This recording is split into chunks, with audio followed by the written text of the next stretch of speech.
बहुत बड़ा रामगढ़ में एक माइक्रो हाइड्रिक का एक मॉडल था और उसको वहाँ के प्रशासन ने उसको खत्म करने की साजिश कर दी। इससे खत्म करने की साजिश कर दी कि कहीं रामगढ़ उत्तराखंड के विकास का मानक न बन जाए। कहीं लोग ये मांग करना शुरू कर दें कि सारे छोटे माइक्रो हाइड्रिक बनाइए जिससे हमारे गाँव के अंदर बिजली और हमारे गाँव के अंदर राजस्व भी पैदा हो, लेकिन सरकार ऐसा नहीं चाहती। वो एक बहुत बड़े मुनाफा को संस्कृति को रखना चाहती है ताकि वो पूरी उसकी कार्य की संस्कृति में काम आए और उसको आगे बढ़ाने के काम आए। तो हम इन तमाम सवालों को लेकर आप आए। तो मैं अंत में अपनी इस बात को इस बात के साथ कहना चाहता हूँ कि तमाम लोग जिन से बातें कर रहे हैं कि सब विकास का ये विकास का वो, और तो हमने जो उत्तराखंड की परिकल्पना की थी और उत्तराखंड के शुरुआती दौर में जब हम लोग आंदोलन में स्टूडेंट लाइफ में थे तो उस टाइम में हमारा एक नारा था कि रहे चमकता सदा शीर्ष पर ऐसा उन्नत भाग बनाओ, उत्तराखंड को राज्य बनाकर भारत को खुशहाल बनाओ। तो उत्तराखंड राज्य को बनाने की जो हमारी परिकल्पना थी वो एक भारत के शीर्ष पर एक खुशहाल राज्य और संपन्न राज्य की बात थी, जो न केवल वहाँ के लिए बहुत अच्छा होगा बल्कि देश को भी अपनी समृद्धि और खुशहाली का संदेश देता। दुर्भाग्य से हम आज के विकास के उसी मॉडल के पीछे पड़े हैं। कभी फिर लंबी हम बातचीत करेंगे और हम आप सभी लोगों को यहाँ आने का कष्ट हमने इसलिए दिया था कि हम ये चाहते थे कि हम थोड़ा सा अपनी बात रखें और उसके बाद हम 20 अगस्त को इसी पूरे बात पर एक बड़ा सूर्य निकालना चाहते हैं जिसमें हमने 300 पेज का पूरा कलेक्शन किया है, जिसमें हम दुनिया के, एशिया के, भारत के और उत्तराखंड के बांधों के बारे में और उसके तमाम इन सवालों को जिनको अलग अलग ढंग से रखा जा रहा है उन पर हम बातचीत करेंगे। मैं इसलिए आप सब लोगों को कष्ट दे रहा था कि आप सब लोग भी अपने अपने विचार हमको जिस भी रूप में देना चाहें हम उस ब्लू प्रिंट में उसको शामिल करेंगे और आने वाले दिनों में उत्तराखंड में एक वैकल्पिक हम विकास की अगर कोई सोच को रख सकें और एक सही विकास की बात को रख सकें तो हम सब लोग उत्तराखंड में आप सभी लोगों का एक बात के लिए धन्यवाद करना चाहता हूँ कि आप कम से कम इस पूरे माहौल में आप इस विकास के एक सही चीज़ को जानने के पक्ष में खड़े हैं। तो ये पक्ष और विपक्ष की दोनों की बात हो सकती है, लेकिन जिस ढंग से पिछले दिनों लोकतांत्रिक तरीके से उत्तराखंड में बातें हुई हैं, जब हमने पूरा उत्तराखंड राज्य जो आंदोलन लड़ा था तो हमने कभी ये नहीं कहा था कि पहाड़ पहाड़ियों का है, हमने कभी नहीं कहा था कि ये हम इधर इन नारों को देंगे। और उस पूरे आंदोलन में आज के श्रीनगर जहाँ से नारा लग रहा है, आज खाली पूछी जा रही है लोगों के आंदोलनकारियों के, जो उनके अलग अलग हो सकते हैं, किसी बात का समर्थन हो सकता है, उसका नदी की निर्मलता पर हो सकता है, मेरा गाँव को टूटने से बचाने के लिए हो सकता है, लेकिन आप इस पर पानी खोद दोगे और फिर पानी खोदने वालों को सम्मानित करोगे, ऐसा तो हमारे उत्तराखंड राज्य आंदोलन इतनी बड़ी लड़ाइयों में कभी नहीं हुआ। हमने कभी इस बात को देखा नहीं। उसी श्रीनगर में हमारे जैन साहब लगातार हमारे आंदोलन के संघर्ष में खड़े थे और कोई शहर ऐसा नहीं था जहाँ हमारे तमाम लोग ये जो इधर की बातें हैं कि पहाड़ पहाड़ियों का होगा दूसरे का नहीं होगा, इसका भी हम बहुत पुरजोर विरोध करते हैं। पहाड़ पहाड़ियों का तब है जब पहाड़ के लोग और तमाम लोग उस पहाड़ को बचाने की बात करें और पहाड़ को लूटने वाले पहाड़ी नहीं हो सकते। इस बात को भी हम सब लोगों को ध्यान में रखना चाहिए। अगर हिमालय को बचाना है, हिमालय को टूटने से बचाना है, क्योंकि पूरे देश का अस्तित्व हिमालय के साथ जुड़ा है और पूरी दुनिया के शांत के समय पूरे हिमालय और पहाड़ों के टूटने का संकट है। तो ऐसे में अगर हम भी अपने पहाड़ की पहल करें और उसको बचाने की कोशिश करें, हम समझते हैं कि हम एक बड़ा काम कर पाएंगे। इन्हीं शब्दों के साथ आप सभी लोगों का धन्यवाद करते हुए जय हिंद।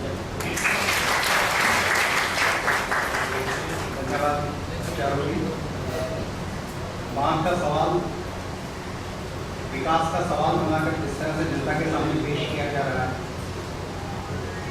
उसकी हकीकत क्या है और जो लोग किसी बांध के बनने से सचमुच वहां से विस्थापित हो रहे हैं, उस दर्द को समझना, अपनी जमीन को ये जानते हुए कि उनको एक विकास का सपना दिखाया जा रहा है और उसके बाद अपनी जमीन, अपने घर और उस पूरे परिवेश को छोड़ के जाने का दर्द यदि किसी ने ठीक से समझा है तो मैं अगले वक्ता के रूप में इन्हीं को आपके सामने बुला रहा हूँ। मैं आमंत्रित कर रहा हूँ मोहन सिंह जी को, वह आए। उन्होंने बहुत करीब से उस जनता का दर्द समझा है जहाँ पर बांध बन रहा है। मोहन सिंह जी नहीं आए।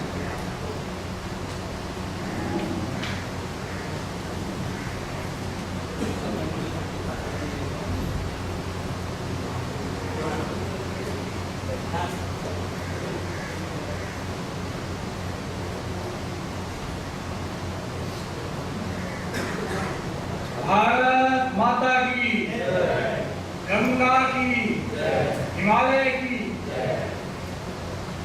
आज की इस गोष्ठी के अध्यक्ष श्रीमान मिश्र जी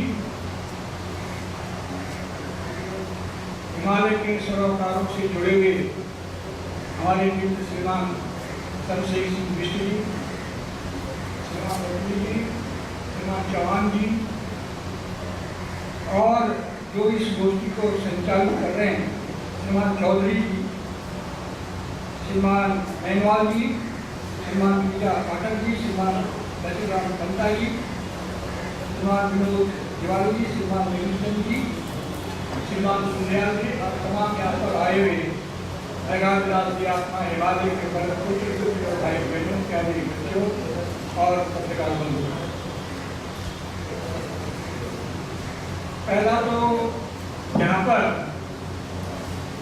जो बातें हमारे समाज में आई थी और हम लोग जो बोल रहे थे वो सब कुछ एक पत्र में आ गया। चौधरी साहब ने उसको पढ़ा, उसके बाद जवान साहब आए, उन्होंने बात रखी, फिर चावल जी आए, उन्होंने बात रखी। अब हमारे लिए ज़्यादा बोलने का बचा नहीं। तो मैं ये कहना चाहता हूँ कि जब टीवी डैम शुरू हुआ था तो 1968 में हम लोगों ने उसका विरोध किया। डॉक्टर नित्यानंद जी और हम लोग, उसके बाद हमारे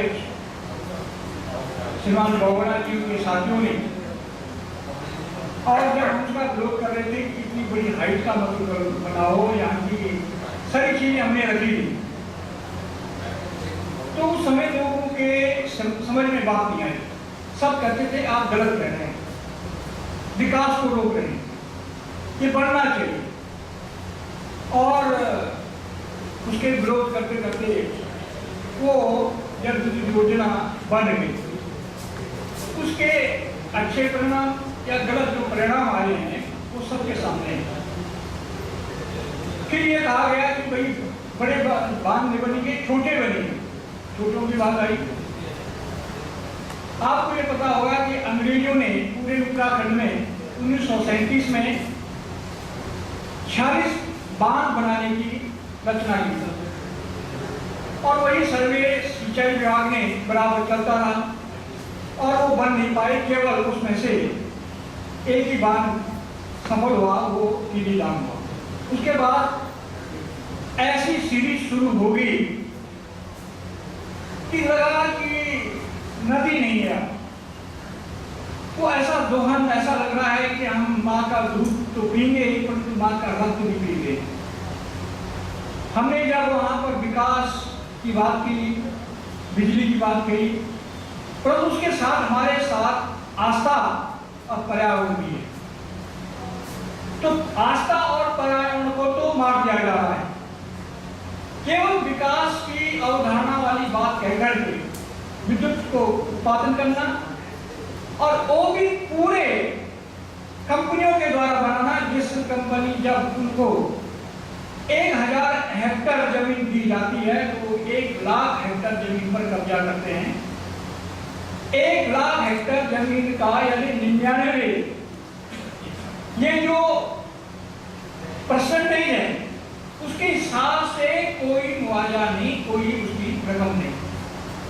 उदाहरण क्या है कि जब श्रीनगर जल विद्युत योजना बनाने का प्रस्ताव हुआ, 220 मेगावाट 63 मीटर ऊंचाई, लोगों ने कहा कोई बात नहीं, हमारी आस्था धारी देवी है, वो बची रहेगी। और उसकी जो पर्यावरण स्वीकृति थी वो भी केवल 63 मीटर की थी। परंतु अचानक जब ये रेडी बंधुओं से उसका एमओ हुआ उत्तराखंड सरकार का, तो उसमें 330 मेगावाट और 90 मीटर उसकी ऊंचाई रखी गई। पर्यावरण की कोई स्वीकृति नहीं दी गई और वो ये देखा गया कि हम अपने राजनीतिक शक्ति के द्वारा और पैसों की शक्ति के द्वारा हम इसको बना लेंगे। वो लगातार बनाता चला गया। उस पर अनेक सवाल उठाए गए, तकनीकी सवाल उठाए गए, आस्था के सवाल उठाए गए और पर्यावरण के सवाल उठाए गए, फिर भी नहीं माने, बनती गई।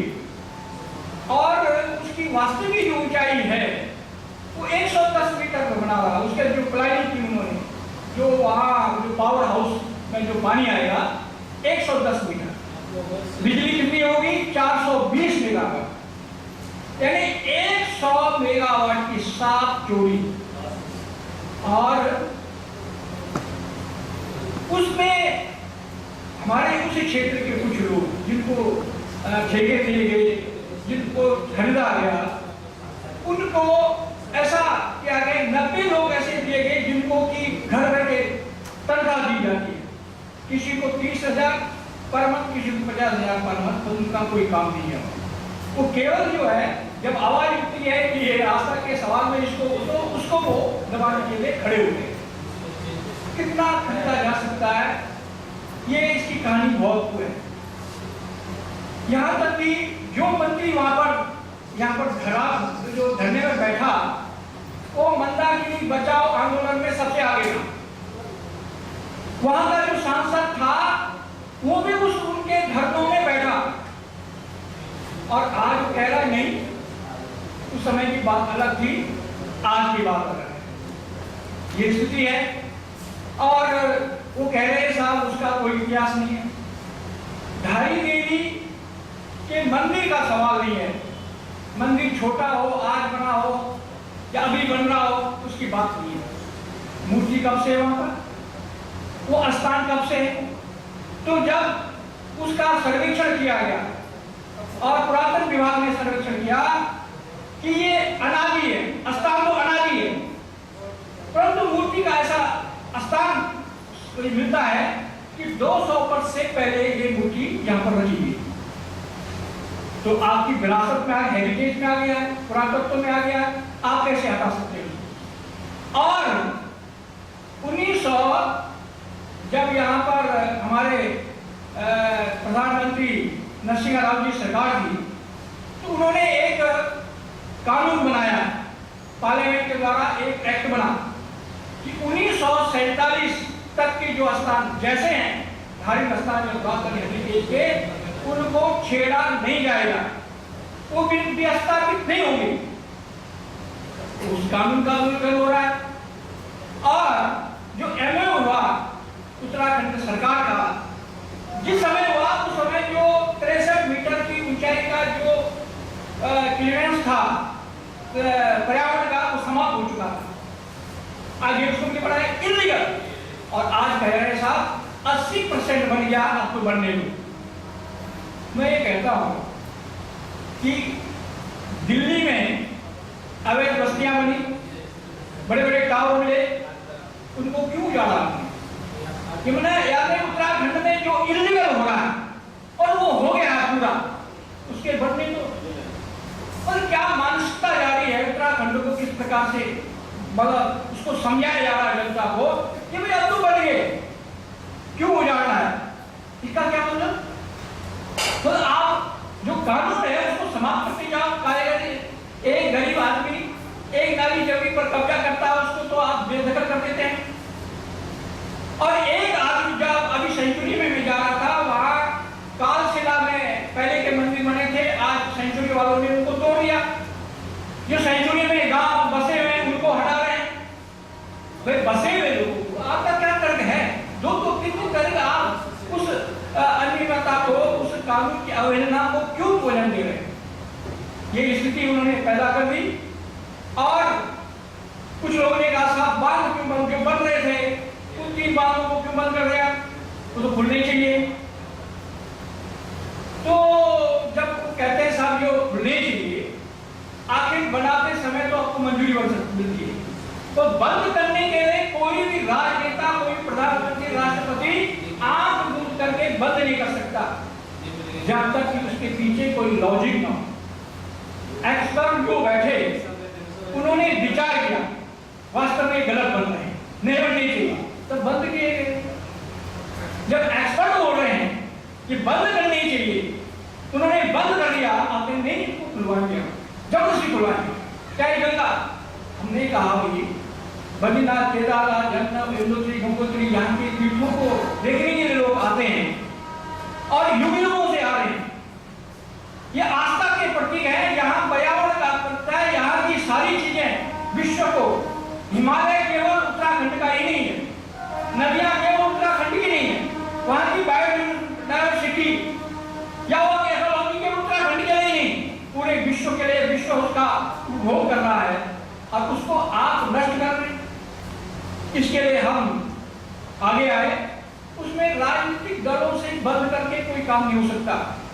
मुझे आज खुशी है ये संस्थाओं ने एक कार्यक्रम रखा, और जब उत्तराखंड के अंदर ये कहा जाता है कि बाहर के लोग लड़ाई लड़ रहे हैं, बाहर के लोग हमारा विकास नहीं चाहते, संत नहीं चाहते, पर्यावरण नहीं चाहते, और उत्तराखंड के जब मैंने 182 एनजीओ को इकट्ठा किया था, धारी देवी के मामले में लोग आए थे श्रीनगर में, तब मैंने बताया था कि कहाँ के लोग हैं, ये तो बाहर के नहीं है, ये तो उत्तराखंड के लोग हैं। एक जमाने में टीवी के दाम के पक्ष में लोग खड़े नहीं हुए थे, आज हर जगह लोग ये ना जन योजनाओं के विरोध में क्यों खड़े हो गए हैं, इसके क्या हो जाएगा? मैं एक उदाहरण देना चाहता हूं, कुछ समय ज्यादा हो जाएगा। मलारी झेलम जो है एक जल विद्युत योजना बन रही है, और उस जल विद्युत योजना का विरोध मलारी के लोगों ने किया, मलारी के लोगों ने जम के किया। अब जब उन्होंने नहीं बनने दिया, मैंने कहा, मैं वहां गया, मैंने कहा क्यों नहीं बनने दे रहे हो? तो उन्होंने एक कारण कहा, उन्होंने कहा देखो जी, हम यहाँ जब गांव में आते हैं तो अपनी खेती को करते हैं, ये खेती हमारी समाप्त होती चली जा रही है, हम इसलिए आएंगे, और यहाँ गांव बसा रहेगा तो हिमालय की सुरक्षा होगी, भारत की सुरक्षा होगी।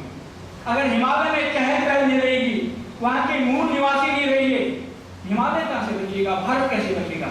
इतना बड़ा तर्क उन्होंने दिया, और कब जो विरोध कर रहे थे वहां के लोग, उनको समन देने के लिए, उनका जब उन पर केस दर्ज करने की बात आई, तो समन सौंपने के लिए कंपनी का इंजीनियर आता है, मतलब वो पटवारी भी नहीं आता, पटवारी का चौड़ा से नहीं आता।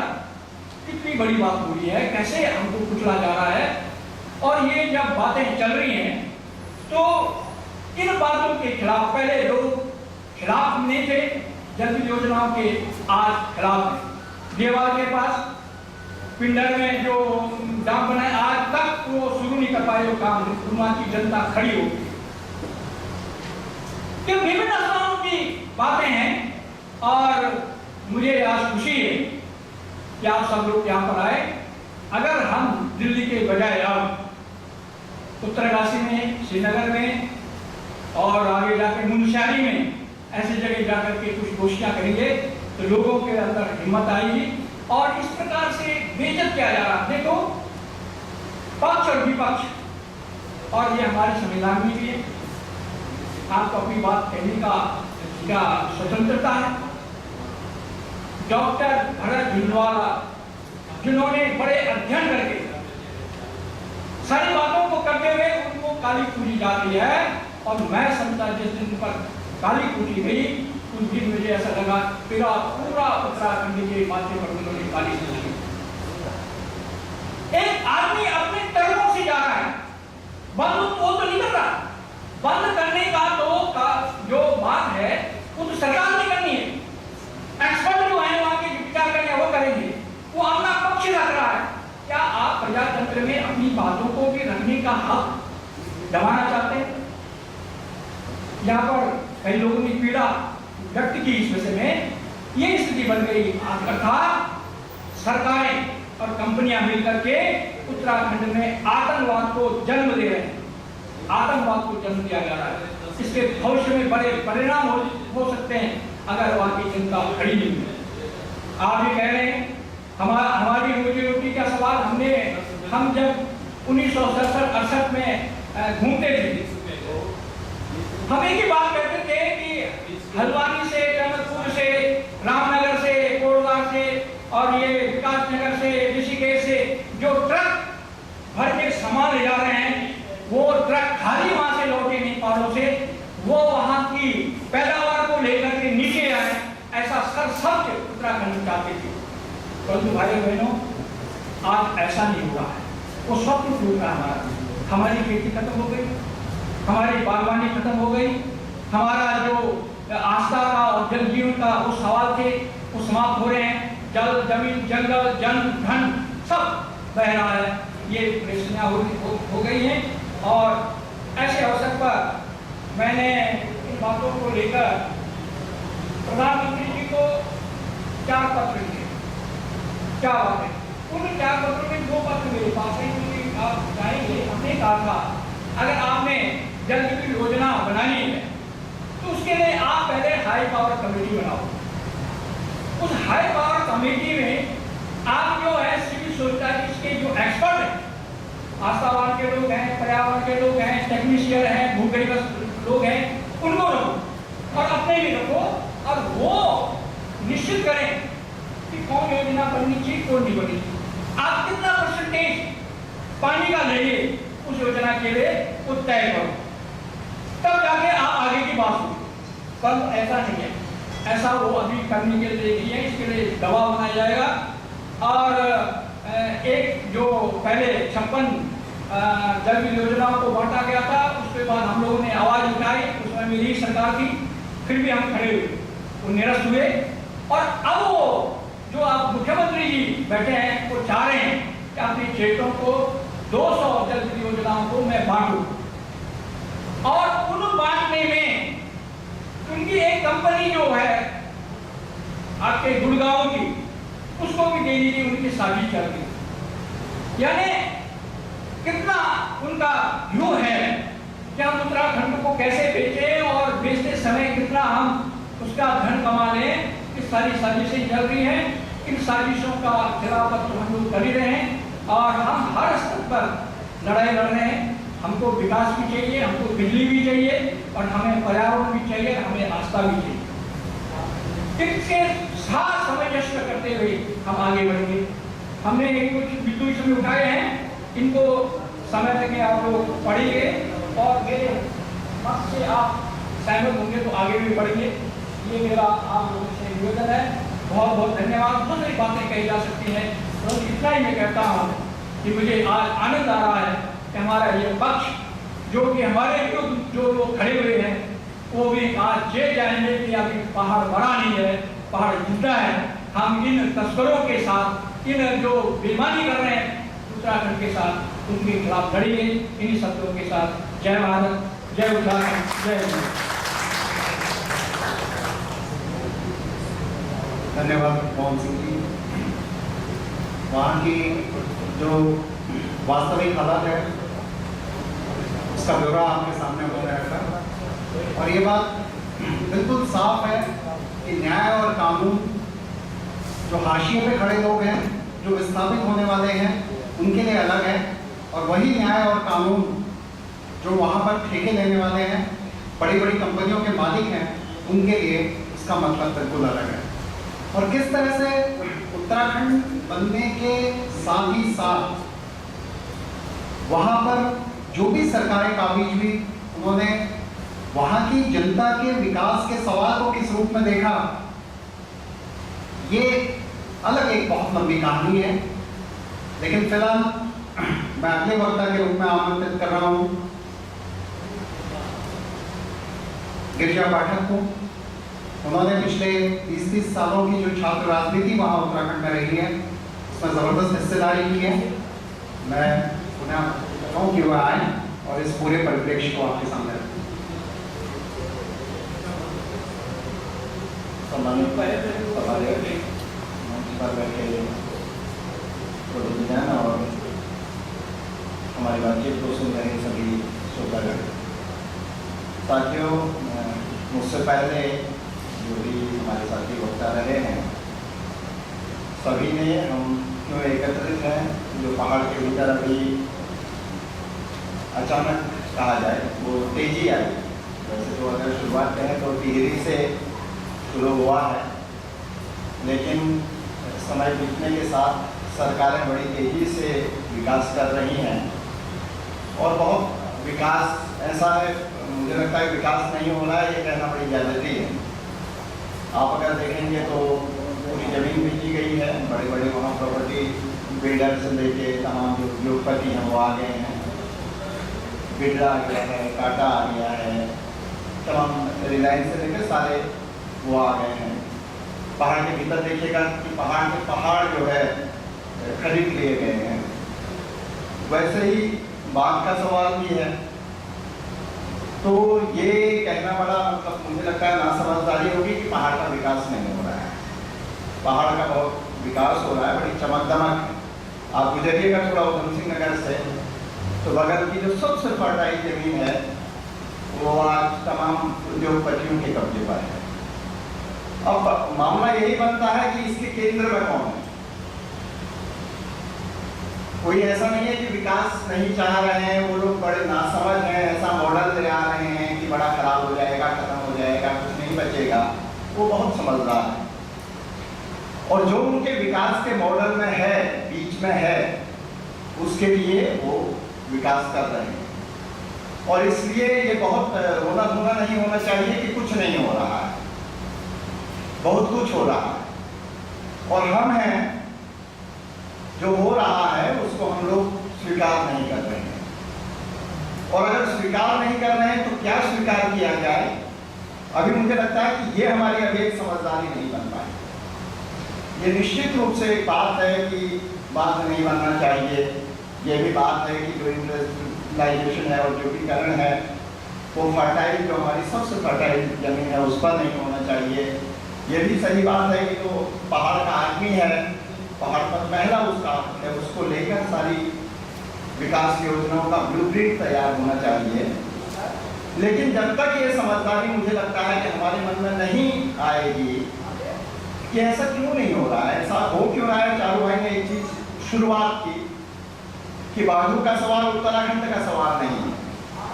आज अगर आप देखिए तो अभी जो विकास के नाम पर मैं इसको लूट शब्द कहूंगा, वो उत्तराखंड में ही थोड़ी है, वो झारखंड में भी है, वो छत्तीसगढ़ में भी है, वो आंध्रा में भी है, वो सब जगह है। जहां जो प्राकृतिक संसाधन है वहां उसको लूटा जा रहा है और शब्द है विकास। और इसलिए ये फिनोमेना आप कहिए कि पहाड़ के सामने मौजूद है, ऐसा नहीं है। देश के हर हिस्से में हर जगह जनता इसको झेल रही है। और अगर हम उस जनता से इतर हम कहें कि नहीं ये तो हमारा मामला है, आपका मामला अलग है, तो शायद अपनी लड़ाई को कमजोर करेंगे, पहली बात। और दूसरी बात, ऐसा क्या कौन रहा है, ऐसा क्या अपने आप हो जा रहा है। अभी ग्रामवासी जी बोले थे कि जो अभी आए हैं मुख्यमंत्री बन के, तो जिस समय बड़ा क्राइसिस चल रहा था उनका, हरीश रावत यहाँ बैठे हुए समाधि लगाए बैठे थे कि मुझे बनना चाहिए, वो बड़े क्राइसिस में थे, लेकिन वो वक्तव्य दे रहे थे कि बात बनेंगे, ये प्रोजेक्ट पूरे होंगे। और अभी मैंने कहीं पढ़ा कि जो पहले सरकार थी उनके मुखिया कह रहे थे कि बड़ी गलती की थी उस समय हमने। आप जैसे ही सरकार से बाहर आते हैं आपको जनता के हित याद आते हैं, जैसे ही सरकार में जाते हैं आपके उद्योगपतियों के तमाम जो कॉर्पोरेट के हैं उनके हित याद आ जाते हैं। ये जो एक विरोधाभास है, ये विरोधाभास वैसे ही नहीं है। आप दरअसल आज आजादी से आज तक जनता को लूटते आए हैं, बदलाते आए हैं और वही करते रहना चाहते हैं। और इसमें सीधे सीधे चेहरे सामने हैं, ये व्यक्ति नहीं है, ये पार्टियां हैं। और हमारी दिक्कत ये रही है हमेशा कि हम इसको नकारना चाहते हैं। नहीं, सब मिल है, सब अच्छे हैं, एक कौश के साथ लड़ रहे हैं। मुझे याद है उत्तराखंड का आंदोलन, अभी ये बात यहाँ पर कही जा रही है कि उत्तराखंड के लिए हमने क्या अपेक्षा की थी, कैसा उत्तराखंड मांगने की बात कही थी और क्या मिला। लेकिन थोड़ा बताइए तो उत्तराखंड में कौन लड़ रहे थे। उत्तराखंड के तमाम दलाल, तमाम लूटने वाले, तमाम ठेकेदार, तमाम वो नेता जो उत्तराखंड की बर्बादी के लिए जिम्मेदार थे, आम जनता से ज्यादा जोर से कह रहे थे कि हमारा अलग राज्य बनना चाहिए। और हम उस समय कह रहे थे कि अरे वो भी तो हमारी ऐसा कह रहे हैं, वो भी तो कह रहे हैं कि अलग राज्य बनना चाहिए, तब काहे उनको अलग कर दे रहे हैं आप लोग? क्यों ये बात कह रहे हैं कि उनको नहीं, वो अलग नहीं होनी चाहिए, सब यूनाइट। अरे यूनाइट होना चाहिए तो लड़ाई किसके साथ होगी, ये संघर्ष किसके साथ है? कौन जिम्मेदार है जो उत्तराखंड की बर्बादी के लिए, जिसने विकास के नाम पर पूरे उत्तराखंड को इस कगार पर पहुंचा दिया कि वहां के बच्चे के सामने बर्तन मलने या चौकीदारी करने या वहां से पलायन करने के सिवाय कुछ नहीं बचा। और इसलिए मेरे को बड़ी कोफ्त होती है समय समय पर कि हम लोग कहते नहीं, इसमें कोई राजनीति नहीं चलेगी, ये सर्वदलीय होगा, इसमें कोई सब कह रहे हैं वहाँ का विरोध होगा, श्रीनगर का कांग्रेसी भी कह रहा होगा विरोध होगा, टिहरी का कांग्रेसी भी कह रहा होगा, भाजपा भी कह रहा होगा, और वहाँ का बड़ा कम्युनिस्ट भी कह रहा होगा, और एक आम आदमी भी कह रहा होगा। तब बात बना कौन रहा है? तब वहाँ बात के जो समर्थक हैं वो कौन है? किसकी शिनाख्त कीजिएगा? और इसलिए मुझे लगता है कि जब हम इस लड़ाई को आगे बढ़ाएं, या तो ये हो कि ठीक है आज हम GPF में एकत्रित हैं, बाद के सवाल पर निश्चित रूप से हमारे साथी ने पूरी विस्तार से जानकारी दी है, चालू भाई ने विस्तार से जानकारी दी है, और हम जानकारी देके प्रसन्न हैं कि क्या क्या हो रहा है, और घर जाए भूल जाए। या तब ये है कि इस पूरे परिदृश्य को देखा जाए, समझा जाए, सोचा जाए, और इसमें हमारा क्या योगदान हो सकता है, हम क्या कर सकते हैं। हम यहाँ मेरे ख्याल से अधिकांश लोग हैं जो दिल्ली निवासी हैं, प्रवासी हैं, वो क्या कर सकते हैं। तो ये जो कोशिश न की जाए। हम दिल्ली में बहुत बड़ी तादाद है, मुझे याद है दिल्ली में जिस दौर में उत्तराखंड आंदोलन चला था, 2 अक्टूबर का दिन मुझे याद है कि दिल्ली में कितनी बड़ी तादाद में जो है उत्तराखंड बाहर आ गया था। और आज मैं ये बात कहता हूं कि अगर वो उत्तराखंड बाहर आ जाए तो कोई ताकत नहीं है कि उन नीतियों को न पलट दे, और कोई ताकत नहीं है कि आपके इंस्पायरेशन से, आपकी ताकत से उत्तराखंड भी न जगे। और मैं ऐसा नहीं कह रहा हूं कि दिल्ली ही ये करेगा, दिल्ली इसकी नींव है। निश्चित रूप से जो उत्तराखंड के साथी हैं वो लंबे समय से ये कर रहे हैं, और ये करेंगे, और ये करना चाहिए। इसके लिए बीस जी हैं, और चौहान जी हैं, और बहुत सारे साथी लोग हैं जो लगातार वहां जुड़े हैं। लेकिन इस जुड़ाव को मानसिक स्तर पर न करके व्यावहारिक स्तर पर ले जाना होगा। और अगर ऐसा होगा तो मुझे लगता है कि मंत्री प्रसाद नैथानी हो, खंडूरी हो या बहुगुणा, वो हिम्मत नहीं कर पाएंगे कि ठीक है ये पॉलिसी ले आए, ऐसी पॉलिसी ले आए जिसके दायरे से जनता को निकाल दिया जाए, ये हिम्मत नहीं करेंगे। लेकिन अगर ऐसा नहीं होगा तो मैं बताना चाहता हूं कि वो हमसे बहुत आगे हैं, कई कदम आगे हैं। हम तो यहाँ बैठे हैं, हम जाएंगे उसके बाद घर और देखिएगा कि उनके दसियों विज्ञापन सामने हैं, अखबार में उनकी तमाम खबरें सामने होती हैं, टीवी चैनल में तमाम लोग हैं, फेसबुक से लेकर तमाम उनके हथियार हैं, हमसे बहुत एडवांस वो चलते हैं। और तब वो हमें कहीं सामने वो नहीं कर पाएंगे। हम इसमें कोई वो होना ही नहीं चाहिए, दिक्कत होनी ही नहीं चाहिए कि मंत्री प्रसाद नैथानी ने ऐसा क्यों कर दिया। वो ऐसा करेंगे, और वो तमाम पार्टियां जो उत्तराखंड की बदहाली के जिम्मेदार हैं वो ऐसा करेंगी। इसको विश्वास मानिए, यकीन मत कीजिए वो ऐसा नहीं करेंगे। वो ऐसा इसलिए करेंगे कि उनकी आज जो नीतियां लागू की जा रही है वो ऐसी हैं जिनके केंद्र में आम पहाड़ का, उत्तराखंड का आम आदमी नहीं है, इस देश का आम आदमी नहीं है। और इसीलिए जैसे माइक्रो हाइड्रिल की बात कह रहे थे चारू भाई कि माइक्रो हाइड्रिल को धीरे धीरे बर्बाद करके वो स्टैब्लिश कर रहे हैं कि जो छोटे डैम के नाम पर बड़े डैम बनाए जा रहे हैं उसका विकल्प ले आए। लेकिन देश के पैमाने पर यही तो किया है, सार्वजनिक क्षेत्र को धीरे धीरे आपने बर्बाद किया, उसके जगह पर मल्टीनेशनल को रिप्लेस कर दिया। वो पूरा उनका सब जगह खुला खेल चल रहा है। और इसलिए मुझे लगता है कि इस बात में हम लोगों को जो हमारे पिछले आंदोलन रहे उनसे सबक लेना चाहिए।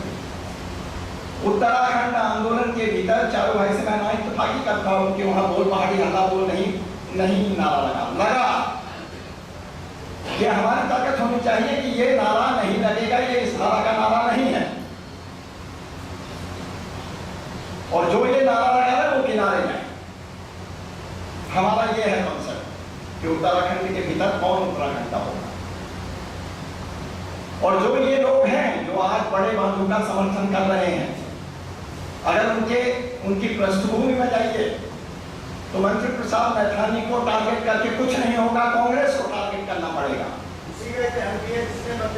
आपको ये साफ तौर पर कहना पड़ेगा कि ये कांग्रेस वो कांग्रेस है जिसने इस देश के ऊपर और उसके बाद उत्तराखंड के ऊपर शासन करते हुए बदहाली के इस रास्ते पर लाया। उसको गांववासी जी नाराज हो सकते हैं, वो अपनी पार्टी के भीतर उस सवाल पर संघर्ष कर रहे होंगे, मुझे कोई इस बात पर गुरेज नहीं है, मैं विश्वास करता हूँ इस बात का। लेकिन भारतीय जनता पार्टी ने उत्तराखंड के बारे में कोई ऐसा अलग मॉडल नहीं दिया जिसके चलते उत्तराखंड की जल जंगल जमीन खड़ी हो पाए, उस पर वहां के जो लोग हैं उनका अपना वर्चस्व हो, उसके माध्यम से उनका विकास किया जाए। ये एक भी मॉडल उसने नहीं किया है।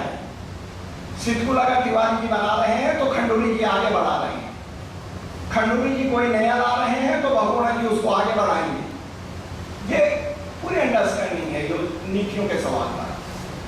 मतभेद हो सकते हैं कि तुम राज करोगे कि हम राज करेंगे, और इसमें मैं ये कहना चाहता हूं कि जो उत्तराखंड की बड़ी भरमसाहट है, नहीं भाई नहीं, राजनीति नहीं चलेगी। हमसे कई लोगों ने कहा, हमारा तो कॉलर भी पकड़ा, हमने कहा था उस दौर में, सुरेश भाई सामने हैं, हमने कहा था कि राजनीति होनी चाहिए। राजनीति गुंडों का, लफंगों का, तमाम लोगों का काम नहीं है, राजनीति आम आदमी का काम है। और अगर आप कहें कि राजनीति गुंडों लफंगों का काम है तो गुंडे लफंगे लूटने के सिवाय और कुछ नहीं करेंगे जो कर रहे हैं आज। और अगर आम आदमी इस बात को कहेगा, अभी 3 मिनट चलेगा, अगर आम आदमी इस बात को कहेगा कि ये मेरा काम है, तो आम आदमी का जो दुख है, जो दर्द है, उसको पानी नहीं मिल रहा है, उसको बिजली नहीं मिल रही है, उसको रोजगार नहीं मिल रहा है, उसके खेतों में उपजाने को जो अन्न है उसके लिए कोई सुविधा नहीं है, उसके पास कुछ नहीं है,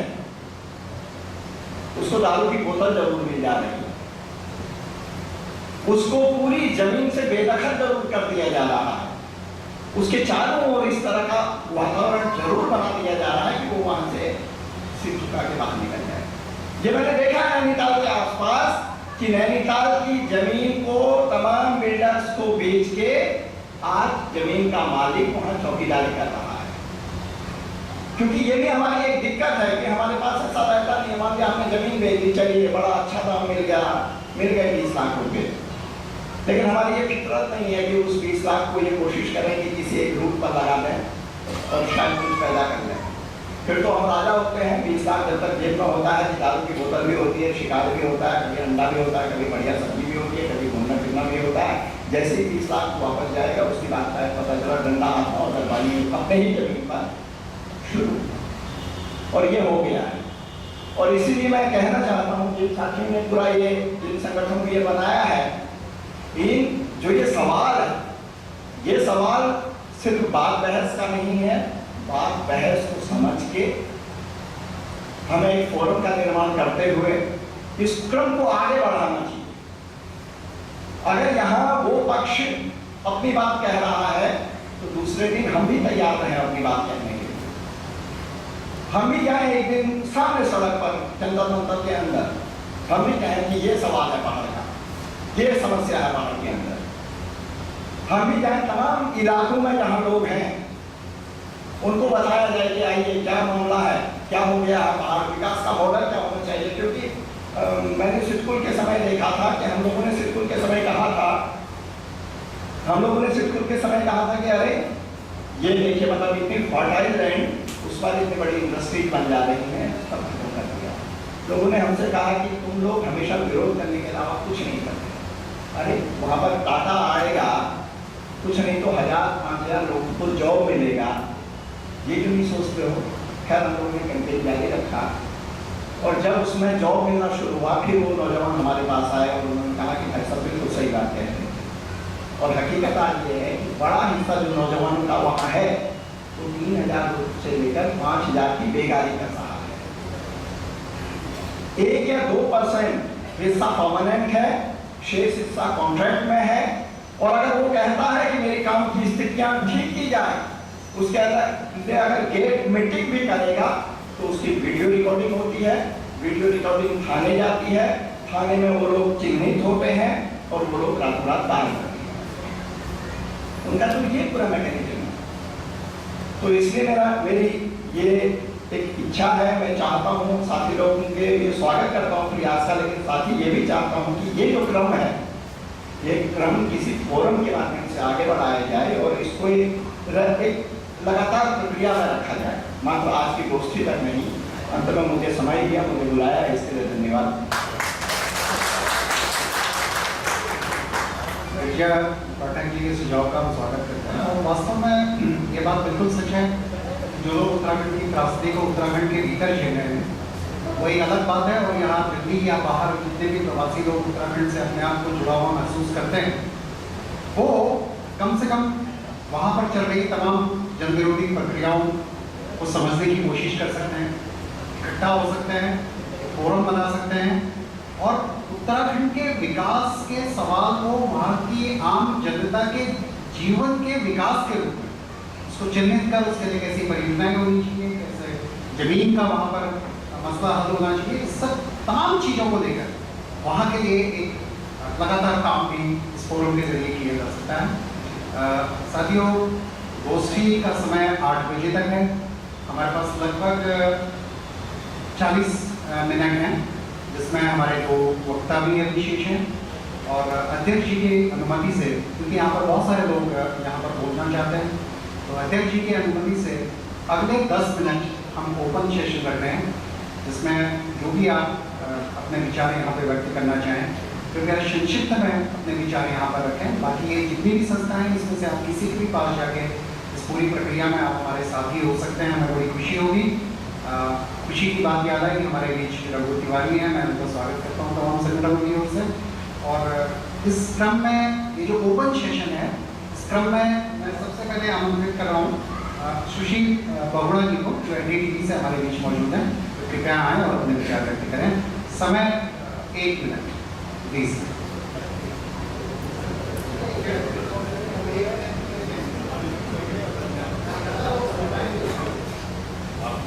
सभी लोगों को इस बात से धन्यवाद कि आपने मुझे यहाँ बुलाया और 1 मिनट का वक्त दिया, तो इसमें मेरे पास ज़्यादा वक्त नहीं, मैं आप लोगों का धन्यवाद अदा करूँ। मैं सिर्फ इसमें ये बोलना चाहूँगा कि तमाम बातें कही जा चुकी हैं, उनको दोहराने का कोई मतलब नहीं है। और गिरजा भाई ने बहुत अच्छी बात कही, चारू जी ने बहुत बढ़िया बातें कही, सभी तथ्य बताए। मुझे लगता है कि इस पूरे मामले में हमको उत्तराखंड की जो लड़ाई है उसको आइसोलेशन में नहीं देखना चाहिए, एक अलग करके नहीं देखना चाहिए। मुझे लगता है कि ये पूरी लड़ाई तमाम हिमालयी राज्यों की आपस में जुड़ी हुई साझा लड़ाई है। सभी राज्यों में, या गिरजा भाई ने जैसे कहा कि वो हिमालयी राज्य नहीं है, जहाँ भी प्राकृतिक संसाधन है, जहाँ भी वहाँ सभी जगह लड़ाई यही है कि जो पूंजीपति है, जो पैसे वाला आदमी है, उसको लगता है कि अब किसी तरह से धरती कोप से वो अपना सोना निकाल के अपना चला जाए। उत्तराखंड के साथ प्राकृतिक संसाधनों के मामले में नदियों का नाम आता है या वहाँ के जंगलों का नाम आता है। वहीं अगर हम झारखंड की बात करें, छत्तीसगढ़ की बात करें, तो वहाँ पर जो प्राकृतिक संसाधन, वहाँ के खनिज हैं, उनकी बात आती है। तो मुझे लगता है कि इस पूरे दौर में इन सभी इलाकों को आपस में हाथ मिलाना चाहिए कि हमारे प्राकृतिक संसाधनों को आप इस तरह से दोहन उनका नहीं कर सकते। इस समय मुझे लगता है कि अलग अलग लड़ाइयाँ लड़ने के बजाय बेहतर होगा कि सब आपस में हाथ मिलाएं। पूरा हिमालय, मतलब हम उत्तराखंड की बात कर रहे हैं, बहुत छोटा है। अरुणाचल की बात करो, वहाँ सियांग वैली 11,000 मेगावाट परियोजना की तैयारी है, वहाँ पर दिबांग वैली 3,000 मेगावाट की परियोजना की तैयारी है, वहाँ 2,000 मेगावाट की एक अलग परियोजना, मतलब 60,000 मेगावाट वो सिर्फ अरुणाचल में बनाना चाहते हैं। 15,000 मेगावाट उनका एक है कि उत्तराखंड से वो करेंगे, जिसमें कि कई परियोजनाएं, जैसे चारू जी ने बताया, उनको उसको बढ़ाने की जरूरत नहीं है। कई परियोजनाएं 80-90% पूरी हो चुकी हैं, कई प्रोजेक्ट अभी अप्रूवल में है, कई पाइपलाइन में क्लियर हो चुके हैं और इम्प्लीमेंटेशन की स्टेज में है। मेरे को ऐसा लगता है कि अगर आपको इसको रोकना है तो छाती पीटने और गिलाफ करने से ज्यादा आपस में हाथ मिलाना पड़ेगा। अगर आप अकेले अकेले लड़ाई लड़ेंगे तो दिल्ली कभी भी उत्तराखंड को दबा देगा, कभी भी अरुणाचल को अलग से दबा देगा। और इस पूरी लड़ाई में मुझे लगता है कहीं ना कहीं हमको ये भी देखना पड़ेगा कि इस पूरी लड़ाई का फायदा कहीं कुछ नेता अपने पक्ष में ना उठा के ले जाएं, कहीं कुछ NGO अपने पक्ष में उठा के ना ले जाएं। हमें एक विचार इवॉल्व करना पड़ेगा, जिसका मुझे लगता है अब वक्त आ गया। अगले 20 साल में हमारे को पीने का पानी नहीं होगा, हमारे पास बिजली नहीं होगी। अभी इस तरह से हम अंधाधुंध लगातार AC चलते हुए देख रहे हैं, अगले 20 साल में आपको ये सब देखने को नहीं मिलेगा। पानी आपको पीने को नहीं मिलेगा। जंगलों में आपके पास जंगल से चीड़ के रह जाएंगे, आपके पास पानी देने वाले जंगल, पशुओं को, पक्षियों को आश्रय देने वाले जंगल नहीं रह जाएंगे। मुझे लगता है उस पूरे विचार को साझा आगे बढ़ाने का टाइम आया है, जिसमें कि हम हर प्राकृतिक संसाधन, चाहे वो खनिज है, चाहे हमारे जंगल हैं, चाहे हमारा पानी है, चाहे हमारे हिमालय जैसे ऊंचे पहाड़ हैं, जो इस देश को हमेशा से एक अलग